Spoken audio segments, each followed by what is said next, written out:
What is the butterfly effect? It's one of the most fascinating ideas in science. A tiny change in one place creating a huge impact somewhere else. But what does that really mean? The butterfly effect comes from chaos theory, a branch of mathematics that studies systems that seem random but actually follow hidden patterns. The famous example comes from meteorologist Edward Lorenz. In the 1960s, while running weather simulations, Lorenz discovered that changing a decimal number by just 0.0001 completely altered the outcome of the model. A small difference at the beginning created a totally different future. This idea led to the popular phrase, "Can the flap of a butterfly's wings in Brazil set off a tornado in Texas?"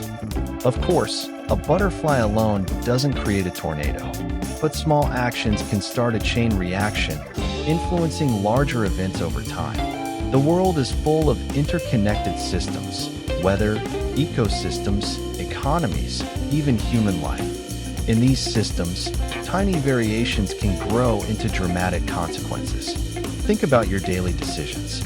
One unexpected moment, missing a bus, meeting someone by chance, sending a message at the right time, can change the entire direction of your life. That's the butterfly effect in action. Small beginnings, big outcomes. We see this in history too. A single invention, a brief conversation, or a minor mistake has reshaped nations and cultures. The butterfly effect reminds us that nothing is truly insignificant. Every choice echoes forward. Ultimately, the butterfly effect teaches us two things. First, the future is incredibly sensitive to the smallest details. And second, your actions matter more than you think. Even the smallest step can create a ripple that travels farther than you could ever imagine.